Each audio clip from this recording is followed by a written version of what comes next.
આજે આપણે 11મા ધોરણની અંદર સ્વાધ્યાયના દાખલા ત્રીજા ચેપ્ટરના જે અગાઉના જે વિડીયોમાં મેં 5 દાખલા ચલાવ્યા હતા એ બધા જ મોસ્ટ આઈપી છે. આજે જે ચલાવું છું એ પણ તમારે સારી રીતે તૈયાર કરવાના. સ્વાધ્યાયનો 10મા નંબરનો દાખલો જો રકમ જોઈ લો. પહેલા કોઈ એક ખેલાડી 29.4 મીટર પ્રતિ સેકન્ડની ઝડપથી એક દડાને ઉધ્વ દિશામાં ફેંકે છે. આ રીતે દડાને ઉપર તરફ ફેંકે છે. આ દડો છે, આ ઉપર તરફ ફેંકે અને વેગ આપે છે v છે 29.4.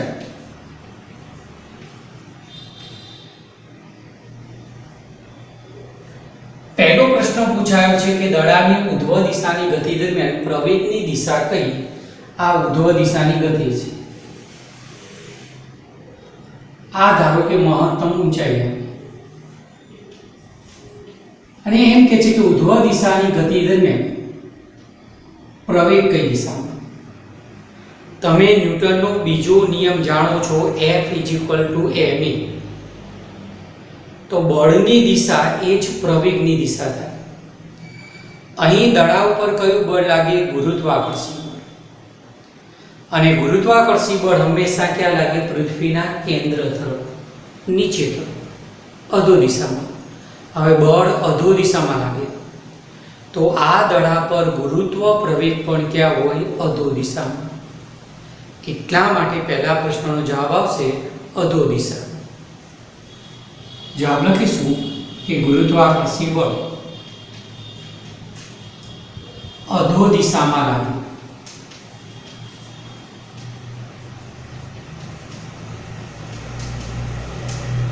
તેથી ગુરુત્વ પ્રવેગ સ્મોલ g એ પણ કઈ દિશામાં? અધો દિશામાં. પૃથ્વી માટે આની કિંમત કેટલી? 9.8 મીટર પ્રતિ સેકન્ડ સ્ક્વેર. એટલે હંમેશા ગ્રેવિટેશનલ ફોર્સ નીચે તરફ લાગે ને, તેથી ગુરુત્વ પ્રવેગ પણ હંમેશા કઈ દિશામાં હોય? અધો દિશામાં. બીજા નંબરનો પ્રશ્ન જુઓ. મહત્તમ ઊંચાઈ, વેગ અને પ્રવેગ કેટલો? અહીંયા આ મહત્તમ ઊંચાઈ છે. હવે તમે સમજી શકો છો કે અહીંયાથી પદાર્થને ફેંકો, બળ નીચે તરફ લાગે, ધીમે ધીમે એની ગતિ ઉર્જા ઘટતી જાય, સ્થિતિ ઉર્જા વધતી જાય, અને જ્યારે પદાર્થ મહત્તમ ઊંચાઈએ પહોંચે ત્યારે વેગ કેટલો? 0. પણ મહત્તમ ઊંચાઈ ગુરુત્વાકર્ષી બળ તો લાગવાનું, મને કે અહીંયાથી પદાર્થને છોડી દો તો ક્યાં જાય? નીચે જાય. તેથી પ્રવેગ તો હોવાનું છે. હા, વેગ 0, પણ આ સ્થાને બળ તો લાગવાનું છે. અને F ma, F not equal to 0, m તો 0 ન હોય, તેથી પ્રવેગ not equal to 0. અને આ પ્રવેગ કયો? ગુરુત્વ પ્રવેગ. અને ગુરુત્વ પ્રવેગ હંમેશા ક્યાં લાગે? નીચે. તેથી મહત્તમ ઊંચાઈ વેગ 0, પ્રવેગ નોટ ઇક્વલ ટુ 0. અને કઈ દિશામાં પ્રવેગ હોય? તો હંમેશા અધો દિશામાં પ્રવેગ હોય. બળ લાગે ને એટલે પ્રવેગ હોય. બળ પ્રવેગ ઉત્પન્ન કરતી રહેશે, એટલે મહત્તમ ઊંચાઈએ બળ 0 નથી, તેથી પ્રવેગ પણ શૂન્ય ન થાય. બળ કયું? ગુરુત્વાકર્ષી બળ. તેથી પ્રવેગ કયો? ગુરુત્વ પ્રવેગ. એને હંમેશા ક્યાં લાગે? નીચે થાય. ત્રીજા નંબરનો પ્રશ્ન જુઓ. મહત્તમ ઊંચાઈ x બરાબર 0 અને t બરાબર 0 લઈએ તો અધો દિશાને ધન x લઈએ તો ઉધ્વ દિશા અને અધો દિશાની ગતિ દરમિયાન સ્થાન, વેગ અને પ્રવેગની દિશાને જણાવો. એમ કે છે કે આ જે સ્થાન છે ને એને x બરાબર 0 લઈએ, t બરાબર 0 કહીએ, અને આ જે દિશા છે એને ધન x લઈએ. અને પ્રશ્ન પૂછાયો સ્થાન, વેગ અને પ્રવેગની નિશાની કઈ? પ્લસ માઇનસ નિશાની કઈ? આ પ્રશ્ન છે. તો પહેલા ઉધ્વ દિશાની ગતિ. બે વખત પ્રશ્ન છે કે ઉધ્વ દિશાની ગતિ માટે આ 3 વસ્તુ, અને પછી અધો દિશાની ગતિ. તો ઉધ્વ દિશાની ગતિ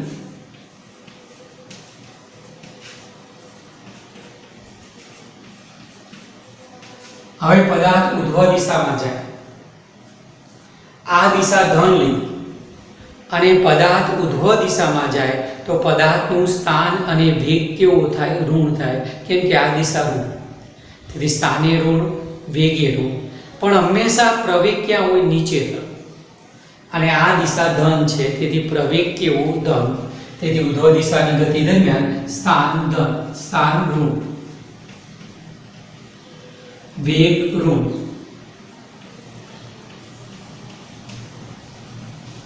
અને પ્રવેગ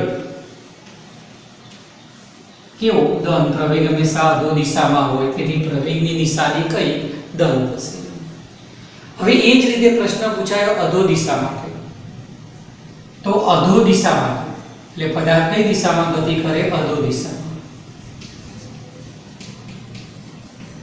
હવે પદાર્થ આમ ગતિ કરે અને આ દિશા આપણે ધન લીધી, તેથી સ્થાને ધન, વેગે ધન, અને પ્રવેગ તો હંમેશા નીચે તરફ જ હોય અને એ દિશા ધન છે, તેથી ત્રણે ત્રણ ધન થશે. તેથી સ્થાન, વેગ અને પ્રવેગ ત્રણેયની નિશાની કેવી? ધન. ત્રણેય ધન. આ ધન, આ પણ ધન, આ પણ ધન, કેમ કે નીચે તરફ ગતિ છે અને એ દિશા ધન છે, તેથી વેગ, પ્રવેગ અને વેગ ત્રણે ત્રણ વસ્તુ કેવી થશે? ધન થશે.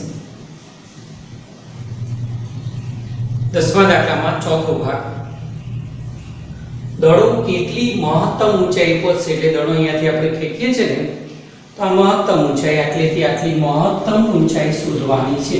એને ધારો કે આપણે h કહી દઈએ, તો h શોધવાનું. અને બીજો પ્રશ્ન પૂછ્યો કેટલા સમય બાદ દડો પાછો હાથમાં આવશે? તો આપણે અહીંયાથી ફેંકીએ, દડો મહત્તમ ઊંચાઈ પહોંચે અને પાછો અહીંયા અને હાથમાં આવે, ત્યાં સુધીનો ટોટલ સમય પણ આપણે પૂછેલો છે. પહેલા મહત્તમ ઊંચાઈ શોધીએ તો આપણે કયા નંબરનું સૂત્ર વાપરીએ? તો ત્રીજા નંબરનું. કેમ કે સમય નથી ને, એટલા માટે ત્રીજા નંબરના સૂત્રનો ઉપયોગ કરીએ. v² - v0² upon 2e. મહત્તમ ઊંચાઈની h કહીએ.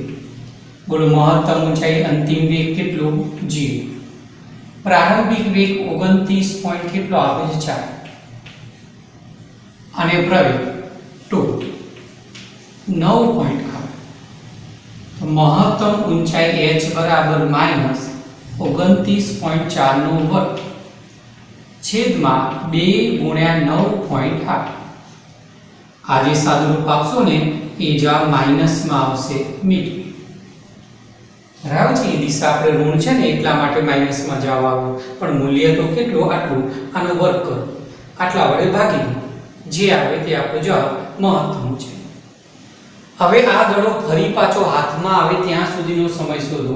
હવે અહીંયાથી અહીંયા છે, પાછો અહીંયા આવે ત્યાં સુધીનો સમય શોધવાનો છે. તો આપણે કામ કરીએ કે પહેલા આટલેથી આટલા ભાગનો સમય શોધી કાઢીએ. a થી b સુધીનો, અને a કીધું, a થી b સુધીનો સમય શોધી કાઢીએ અને પછી એના બમણા કરી દઈએ. તો દડો હાથમાં પાછો આવે ત્યાં સુધીનો ટોટલ સમય મળી જાય. પ્રવેગી ગતિનું આ પહેલા નંબરનું સૂત્ર વાપરીશું, v0 + e. ચાલો, v ની કિંમત કેટલી? મહત્તમ ઊંચાઈ 0, આ 29.4, પ્રવેગ 9.8 ઇન્ટુ t. આ છે -3,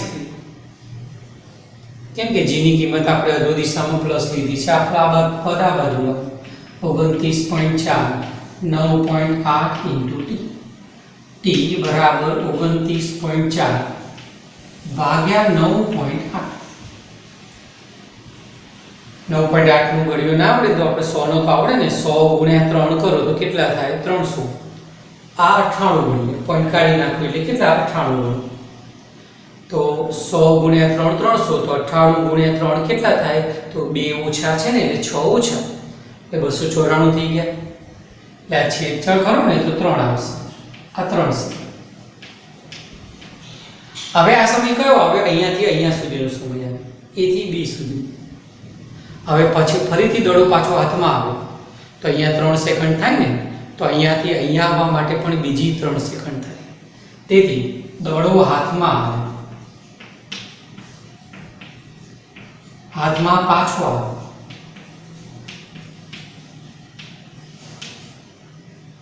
ત્યાં સુધી કુલ સમય પેલી 3 સેકન્ડ હતી, બીજી 3 સેકન્ડ, એટલે 3 + 3 બરાબર જવાબ આવશે 6 સેકન્ડ આન્સર આવશે. આ દાખલાનો આ ચોથો ભાગ છે, આ ગણિતવાળો ભાગ છે. બાકીના બધા ભાગ તો કેવા જવાબ હતા. સ્વાધ્યાયનો 11મો દાખલો. સાચા ખોટા અને ગતિ કેટલી એક જ પરિમાણમાં છો. કોઈ બે પરિમાણની ગતિ નથી. એ પ્રમાણે આ બધા વિધાન છે ને સાચું છે કે ખોટું કારણ સાથે આપણે સમજાવવાનું છે. પહેલું વિધાન બરાબર છે. કોઈ ક્ષણે ઝડપ શૂન્ય હોય તો પ્રવેગ અશૂન્ય હોઈ શકે. તો આ વિધાન કેવું સાચું? જો કેવી રીતે સાચું? માનો કે આ ચોકનો ટુકડો ઉછાળું છું, બોલો મહત્તમ ઊંચાઈ એની ઝડપ કેટલી? 0. પણ પ્રવેગ તો હોય જ 9.8 કઈ દિશામાં? અધો દિશામાં. એટલા માટે મહત્તમ ઊંચાઈએ ઝડપ શૂન્ય છે, વેગનું મૂલ્ય શૂન્ય છે, પણ પ્રવેગ કેવો? અશૂન્ય. એટલા માટે આ વિધાન સાચું. એટલે કારણમાં આપણે ઉદાહરણ આપવાનું. મહત્તમ ઊંચાઈ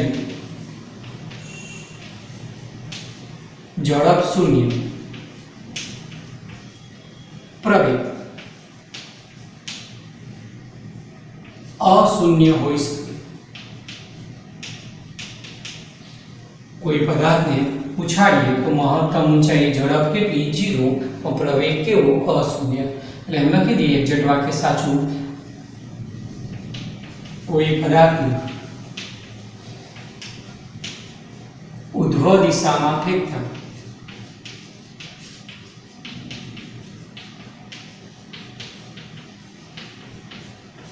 મહત્તમ ઊંચાઈ ઝડપ શૂન્ય અને પ્રવેગ કેવો?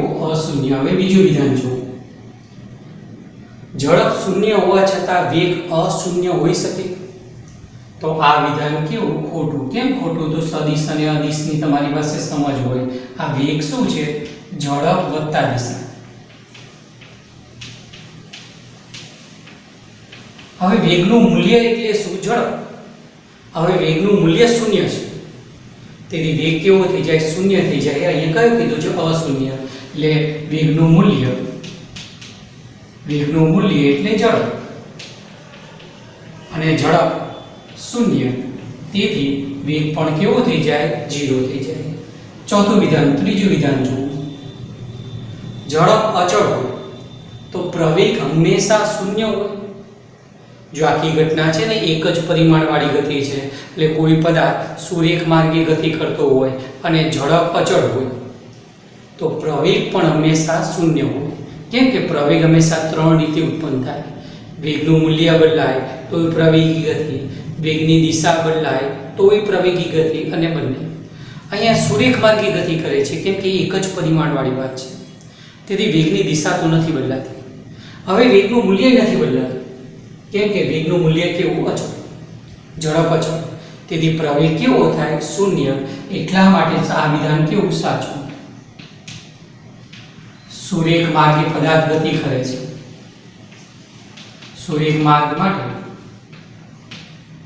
ઝડપ શૂન્ય, તો પ્રવેગ પણ કેવો થાય? શૂન્ય થાય. પ્રવેગ પણ શૂન્ય. એટલા માટે આ વિધાન કેવું? ખોટું છે. પ્રવેગ હંમેશા કેવો? શૂન્ય.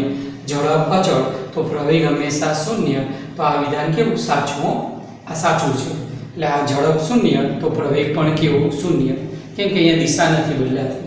અશૂન્ય લખ્યું હોત ને તો એ ખોટું લખે ને એ રીતે જવાબ લખો. ચોથો ભાગ જુઓ. પ્રવેગ ધન મૂલ્ય માટે ગતિ વધતી જાય. તો આ વિધાન કેવું? ખોટું. કોઈ પદાર્થને આપણે ઉધ્વ દિશામાં ફેંકીએ તો પ્રવેગ ક્યાં છે? નીચે તરફ. અને તો એ પદાર્થને આપણે ઉધ્વ દિશામાં ફેંકીએ તો એનું ઝડપનું મૂલ્ય શું થાય છે? વધતું નથી જતું, ઘટતું જાય છે. એટલા માટે આ વિધાન કેવું? ખોટું. ઉધ્વ દિશામાં પદાર્થને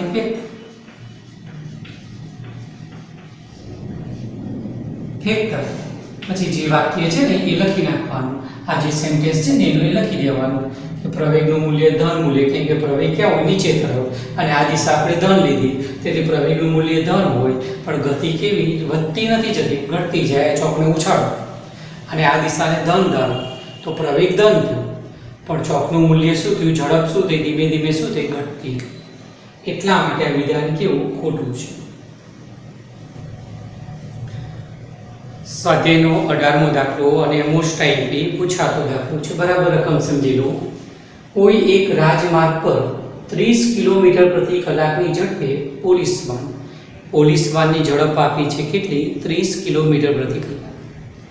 તેની જ દિશામાં 192 કિલોમીટર પ્રતિ કલાકની ઝડપે દોડી રહેલી ચોરની કાર, આ ચોરની કારની ઝડપ આપી છે આ પોલીસ, અને આ ચોરની કાર પર ગોળી છોડવામાં આવે છે. જો બંદૂકની નળીમાંથી નીકળતી ગોળીની ઝડપ 150, જો એ એકમ છે ને મીટર પ્રતિ સેકન્ડ છે, ક્યાંય ભૂલ હોય તો જોઈ લેજો, કિલોમીટર નથી હો, મીટર પ્રતિ સેકન્ડ, બાકીનામાં કિલોમીટર છે, હોય તો ગોળી ચોરની કારની કઈ ઝડપે અથડાશે? આ પ્રશ્ન પૂછ્યા, ગોળી ચોરની કારની કઈ ઝડપે અથડાય? પહેલા આપેલી વિગત લખી નાખી. 30 કિલોમીટર પ્રતિ કલાક કોની ઝડપ આપી છે? પોલીસ વાનની ઝડપ. પોલીસ વાનની ઝડપ વીપી કહ્યું, પી એટલે પોલીસ, 30 કિલોમીટર પ્રતિ કલાક. ચલો આને તમારે મીટર પ્રતિ સેકન્ડમાં ફેરવવા છે તો શું કરવાનું? કિલોમીટરના મીટર 1000 વડે ગુણવાના, કલાકની સેકન્ડ 3600 વડે ભાગવાના, તેથી 25/3 મીટર પ્રતિ સેકન્ડ. હવે ચોરની કાર છે, ચોરની કારની ઝડપ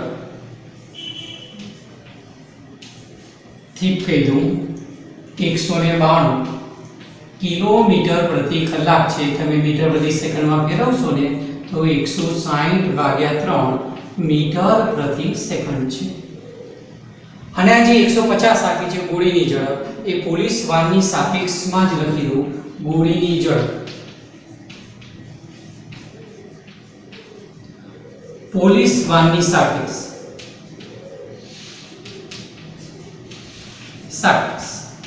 કેમ કે પોલીસ ક્યાં બેઠો છે? વાનમાં, અને ગોળી છોડે છે, તેથી ગોળીને બુલેટ કહીએ, પી કહી દો. 150 મીટર પ્રતિ સેકન્ડ આ તમને આપેલી છે. હવે પહેલું કામ કરીએ કે સાપેક્ષ વેગ શોધી કાઢીએ, કે ચોરની ગાડીનો વેગ શોધી કાઢીએ. કોની સાપેક્ષમાં? પોલીસ વાનની સાપેક્ષમાં. ચોરની કારનો વેગ પોલીસ વાનની સાપેક્ષ.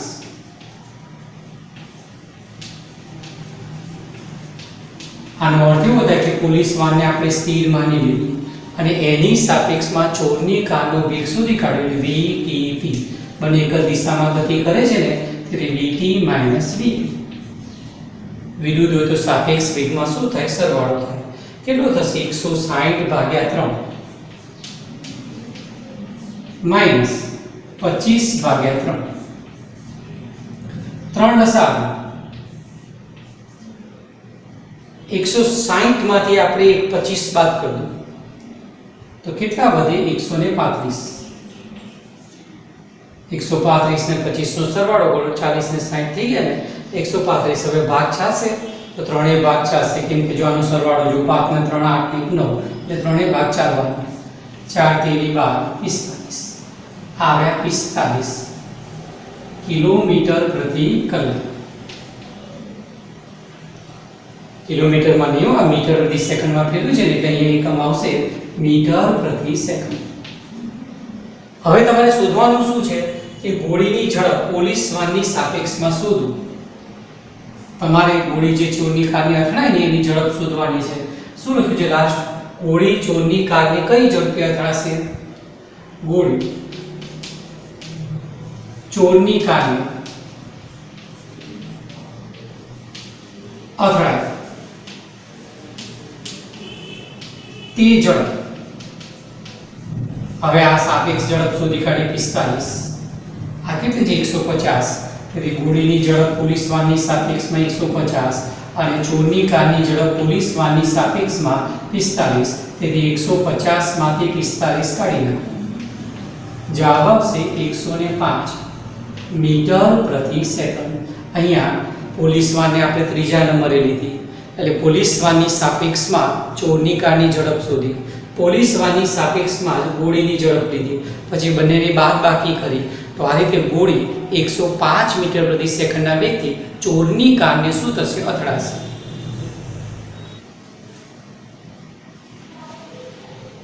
સ્વાધ્યાયનો 14મો દાખલો ખૂબ લાંબો દાખલો છે, એટલે બરાબર રકમ પૂરેપૂરી સમજજો.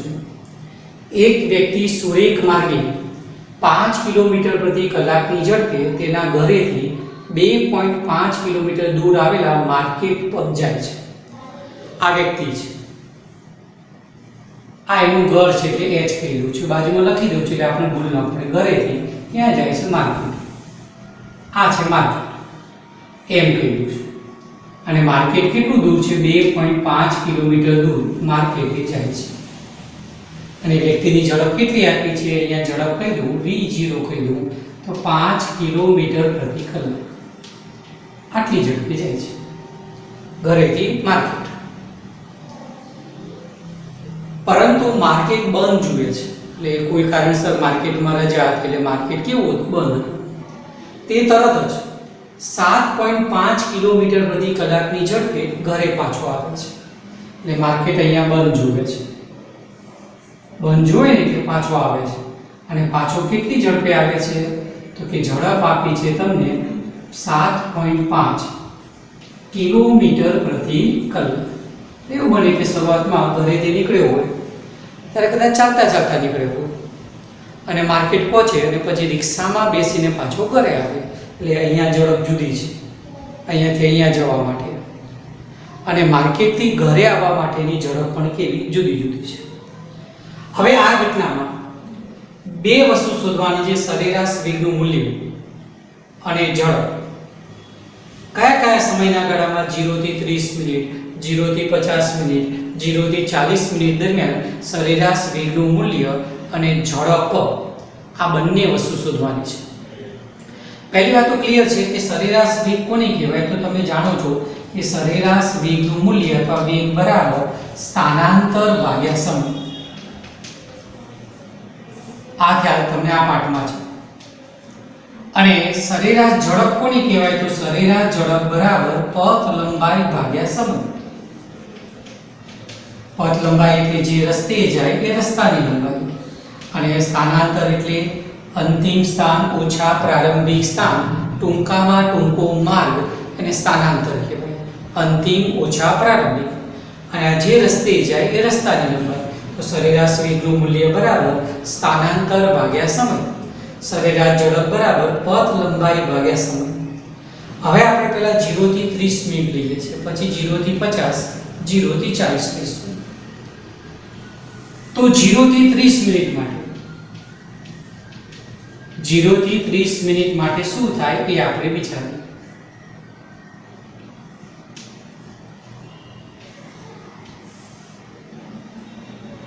ચલો, અહીંયા એની ઝડપ કેટલી છે? 5. અંતર કેટલું કાપે છે ઘરથી માર્કેટનું? 2.5. તો આપણે પહેલા શોધી કાઢીએ કે ઘરેથી માર્કેટ જવા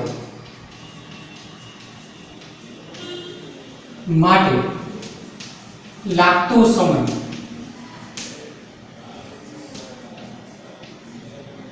હવે તમે બધા જાણો છો કે ઝડપ બરાબર શું થાય? અંતર ભાગ્યા સમય. સમયને સૂત્ર કરતા બનાવું તો શું થાય? અંતર ભાગ્યા ઝડપ. તેથી અંતર, માર્કેટ સુધીનું અંતર ભાગ્યા ઝડપ. હવે તમે અંતર કેટલું આપ્યું છે ઘરથી માર્કેટનું? 2.5 કિલોમીટર. તેથી આ 2.5 મૂકી. અને ઝડપ કેટલી આપી છે? ઘરેથી માર્કેટ જાય ત્યારે ઝડપ કેટલી? 5 છે. તેથી આ જવાબ આવ્યો 1/2 કલાક. અડધો કલાક. અડધા કલાકની મિનિટ કેટલી થઈ? 30 મિનિટ. હવે આપણે પ્રશ્ન પૂછાય છે 0 થી 30 મિનિટ સુધીનો જ છે. એનો અર્થ એવો થાય કે 0 થી 30 મિનિટમાં આ વ્યક્તિ ઘરેથી એક્ઝેક્ટ ક્યાં પહોંચ્યો છે? માર્કેટ. કેમ કે આ અંતર ઝડપ પરથી સમય એક્ઝેક્ટ 30 મિનિટ જ આવ્યો. તેથી 30 મિનિટે વ્યક્તિ ઘરેથી ક્યાં પહોંચે? માર્કેટે. શોધવાનું શું છે? સરેરાશ વેગ અને ઝડપ. સરેરાશ વેગ બરાબર સ્થાનાંતર ભાગ્યા સમય. સ્થાનાંતર અંતિમ સ્થાન ઓછા પ્રારંભિક સ્થાન ભાગ્યા સમય. સરેરાશ વેગનું મૂલ્ય. બોલો અંતિમ સ્થાન કયું? માર્કેટ. પ્રારંભિક સ્થાન કયું? ગઢ. તો સ્થાનાંતર કેટલું? 2.5. અંતિમ ઓછા પ્રારંભિક 2.5. સમય કેટલું? સમય કેટલો? 1/2 કલાક. તો કેટલો જવાબ આવશે? 5 કિલોમીટર પ્રતિ કલાક. આવ્યું સરેરાશ વેગનું મૂલ્ય. હવે સરેરાશ ઝડપ. સરેરાશ ઝડપ બરાબર પથ લંબાઈ ભાગ્યા સમય. હવે તમે સમજી શકો છો કે વ્યક્તિ ઘરેથી માર્કેટ જાય તો આ જ સ્થાનાંતર થયું અને આ જ પથ લંબાઈ થઈ. કેમ કે ગતિમાર્ગ કેવો છે? સુરેખ છે. તેથી પથ લંબાઈ અને સ્થાનાંતર એક જ થયું. તેથી પથ લંબાઈ પણ કેટલી? 2.5. સમય 1/2. તેથી સરેરાશ ઝડપનું મૂલ્ય પણ કેટલું થયું? 5 કિલોમીટર પ્રતિ કલાક. ફરીથી રકમ. વ્યક્તિ ઘરેથી ક્યાં જાય છે? માર્કેટ. માર્કેટ કેટલું દૂર છે? 2.5 કિલોમીટર. ઘરેથી માર્કેટ જવા માટેની ઝડપ કેટલી? 5 કિલોમીટર પ્રતિ કલાક. અને માર્કેટે પહોંચ્યા પછી માર્કેટ બંધ હતું. માર્કેટ બંધ હતું. તેથી માર્કેટથી વ્યક્તિ ફરીથી પાછો ક્યાં આવે છે? ઘરે. અને કેટલી ઝડપથી આવે છે? 7.5. અને જુદા જુદા સમયના ગાળે સરેરાશ વેગનું મૂલ્ય ઝડપ શોધવાની છે. પહેલા 0 થી 30 મિનિટ કીધી છે. તો 0 થી 30 મિનિટમાં શું થાય? આપણે ગણતરી કરીએ તો ઘરેથી માર્કેટ પહોંચવા માટે લાગતો સમય સુધી કરે એક્ઝેક્ટ 30 મિનિટ જ આવે. એનો અર્થ એવો થાય કે આ સમયના ગાળામાં વ્યક્તિ ઘરેથી ક્યાં પહોંચ્યો હશે? માર્કેટ છે. મતલબ ઘરેથી માર્કેટ તો સરેરાશ વેગનું મૂલ્ય સ્થાનાંતર કેટલું? ઘર અને માર્કેટ વચ્ચેનું અંતર એ જ પથ લંબાઈ. એ પ્રમાણે સરેરાશ વેગનું મૂલ્ય અને સ્થાનાંતરનું મૂલ્ય આપણને કેવું મળ્યું? સરખું જ મળ્યું. હવે બીજા ભાગમાં શું શોધવાનું છે? 0 થી 50 મિનિટ. 0 થી 50 મિનિટ. આ 50 મિનિટ એટલે કેટલા લખાય? 30 + 20 મિનિટ લખાય. હવે તમે સમજી શકો છો કે આ 30 મિનિટમાં વ્યક્તિ ઘરેથી ક્યાં પહોંચી ગયો છે? માર્કેટ. એટલે આ 30 મિનિટમાં આટલેથી આટલે તો આવી ગયો. અને બીજી 20 મિનિટ, બીજી વધારાની કઈ છે? 20 મિનિટ. તો વધારાનો સમય એટલે વ્યક્તિ ઘરે માર્કેટ જવા માટે સમય બરાબર 30 મિનિટ. હવે બીજી 20 મિનિટ છે. બાકીની જે 20 મિનિટ છે ને એમાં એ કેટલું અંતર કાપે શોધવાનું. તો બાકીની 20 મિનિટમાં બાકીનો સમય t કહી દો. 20 મિનિટ. 20 ને હું 60 વડે ભાગું તો શું થઈ જાય? કલાક થઈ જાય ને. એટલે 1/3 કલાક થાય. આટલા સમયમાં કેટલું અંતર કાપે? હવે અહીંયા આવી ગયો છે. અને બીજી 20 મિનિટમાં અહીંયાથી ક્યાં પહોંચશે એ ગણતરી કરવાની છે. હવે માર્કેટ પહોંચ્યા પછી એની ઝડપ કેટલી છે? આટલી છે. હવે આ 20 મિનિટમાં કેટલું અંતર કાપે એ અંતરની ગણતરી કરીએ તો તમે જાણો છો કે ઝડપ બરાબર અંતર ભાગ્યા સમય. તો અંતર બરાબર ઝડપ ગુણ્યા સમય. બાકીની 20 મિનિટમાં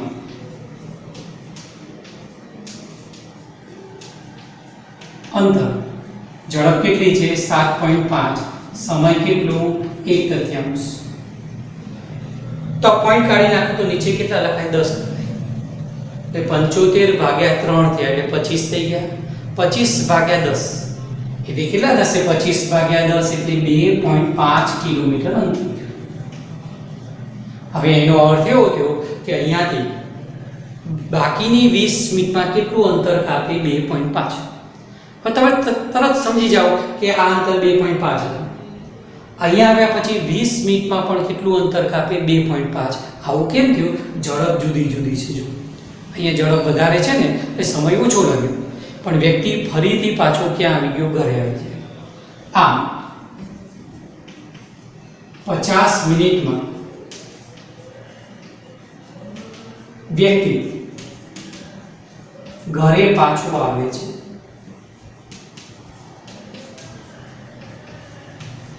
હવે તમે જાણો છો કે તમારે બે વસ્તુ શોધવાની છે. કઈ બે વસ્તુ હતી? સરેરાશ વેગનું મૂલ્ય અને સરેરાશ ઝડપ.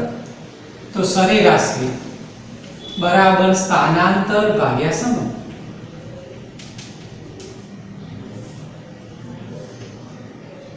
હવે તમે સમજી શકો છો કે વ્યક્તિ ઘરેથી માર્કેટ ગયો, માર્કેટથી ફરીથી પાછો ઘરે આવી ગયો 50 મિનિટમાં, આ જ પ્રારંભિક સ્થાન, અને ફરીથી પાછો ઘરે આવી ગયો તો આ જ અંતિમ સ્થાન. પ્રારંભિક અને અંતિમ સ્થાન એક જ જગ્યાએ હોય તો સ્થાનાંતર કેટલું થાય? 0 ભાગ્યા સમય. સમય 50 મિનિટ હતી ને એટલે 50 ભાગ્યા 60 કલાકમાં લખી દીધું, 5 ભાગ્યા 6, પણ 0 છે એટલે 0 જવાબ આવશે.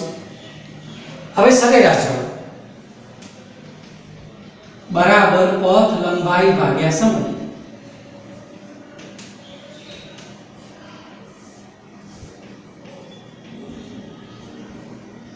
હવે 50 મિનિટમાં પથ લંબાઈ કેટલી?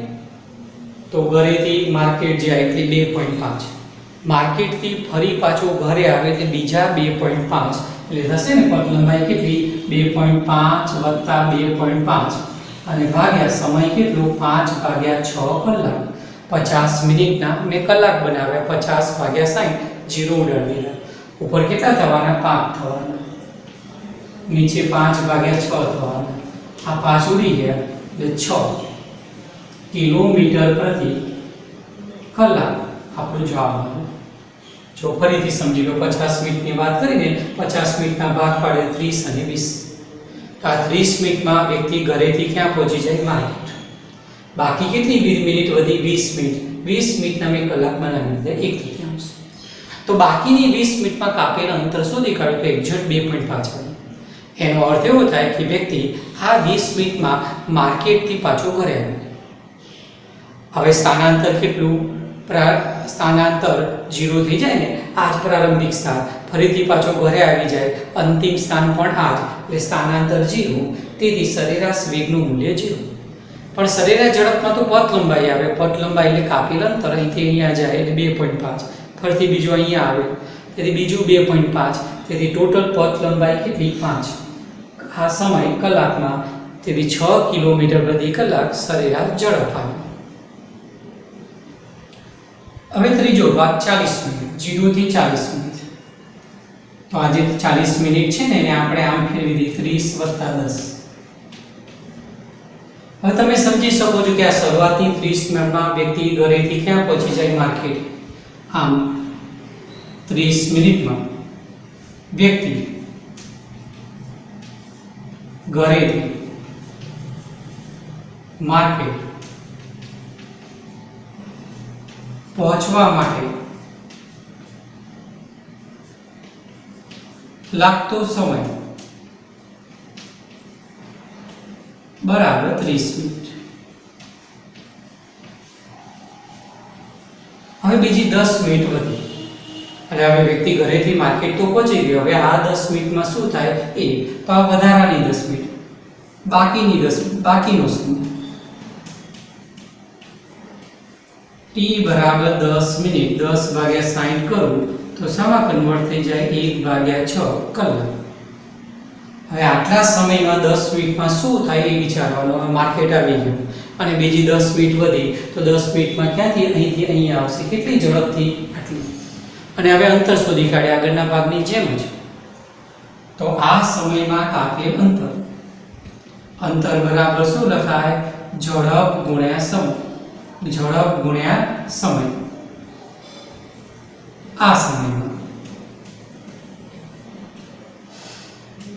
કાપેલ અંતર. માર્કેટ પહોંચ્યા પછી બાકીની 10 મિનિટમાં કેટલું અંતર કાપી હતી? હવે બોલો, માર્કેટ પહોંચ્યા પછી ઝડપ કેટલી? 7.5. સમય કેટલો?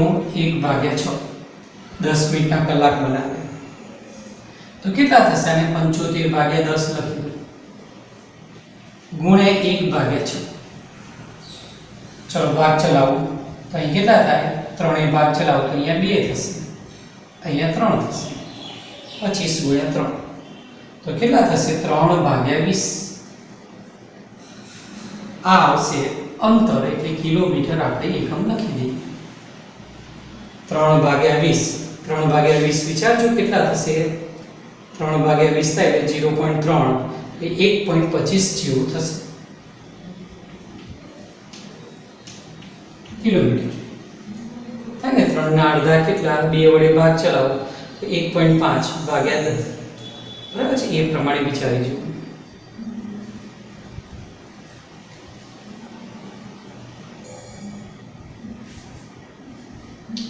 હવે જે 1.25 આવે ને એ અંતર આવ્યું કેટલી 10 મિનિટમાં, અને એનો અર્થ એવો થાય કે વ્યક્તિ આટલે આવ્યો હશે. માની 1.25 કીધું ને એટલે એક્ઝેક્ટ વચ્ચે આવ્યો હશે, કારણ કે આ ટોટલ 2.5 એક્ઝેક્ટ આટલે આવ્યો હશે. હવે તમે સમજી શકો કે તમારે શું શોધવાનું હતું. સરેરાશ વેગનું મૂલ્ય અને ઝડપ. સરેરાશ વેગ બરાબર શું લખાય, સ્થાનાંતર ભાગ્યા સમય. હવે વિચારીએ કે સ્થાનાંતર કેટલું છે. તો આ પ્રારંભિક સ્થાન થયું અને 40 મિનિટના અંતે અંતિમ સ્થાન થયું. હવે આટલેથી આટલો ભાગ કેટલો, 2.5. આ બીજું 1.25. તેથી આ 1.25 થયું ને, એટલે આપણે 2.5 માંથી 1.25 કાઢી નાખો. આ સ્થાનાંતર થાય ભાગ્યા સમય કેટલો, તો 40 મિનિટ હતી. 40 મિનિટની કલાક 40/60. અહીંયા થશે 2/3. તેથી 1.25 ભાગ્યા 2/3. 3 ઉપર આવે 125 ગુણ્યા 3 કરો તમે તો કેટલા થાય, 375/2 એટલે 3.75/2. 3.75 ને તમે 2 વડે ભાગો એ પ્રમાણે તમારો જવાબ આવશે. અહીંયા 3.75 થશે ભાગ્યા 2 થશે. તેથી તમે વિચારો કે 2 નો ઘડિયો વિચારો તો 2 1 એટલે 17 8 અને અહીંયા 7. આગળ પણ આવી શકે કિલોમીટર પ્રતિ કલાક. હવે સરેરાશ ઝડપ શું, તો સરેરાશ ઝડપ બરાબર શું થાય, પદ લંબાઈ ભાગ્યા સમય. હવે તમે જાણી શકો છો કે પદ લંબાઈ એટલે શું, તો વ્યક્તિ આટલેથી આટલે ગયો એટલે 2.5 અને બીજું 1.25. તેથી પદ લંબાઈ કેટલી થાય, તો 2.5 વત્તા કાપેલ અંતર 1.25 ભાગ્યા 2/3. 40 મિનિટ એની કલાકમાં ફેરવે છે. ઉપર સરવાળો કેટલો થવાનો, 3.75 ભાગ્યા 2/3. તો 3 વાળું પદ ઉપર જશે, 3.75 ને ગુણાશે અને 2 વડે તમે ભાગી નાખો. જે જવાબ આવે તે કિલોમીટર પ્રતિ કલાક. આ પ્રમાણે તમારો આન્સર આવશે. દાખલો 2-4 વખત ગણશો ને એટલે એક્ઝેક્ટ વાત આકૃતિ પરથી વિચારો અને હંમેશા સરેરાશ વેગ અને સરેરાશ ઝડપ પરથી ખ્યાલ બેસાડવાનો. ક્યાંય કશું તમને અઘરું નહીં લાગે.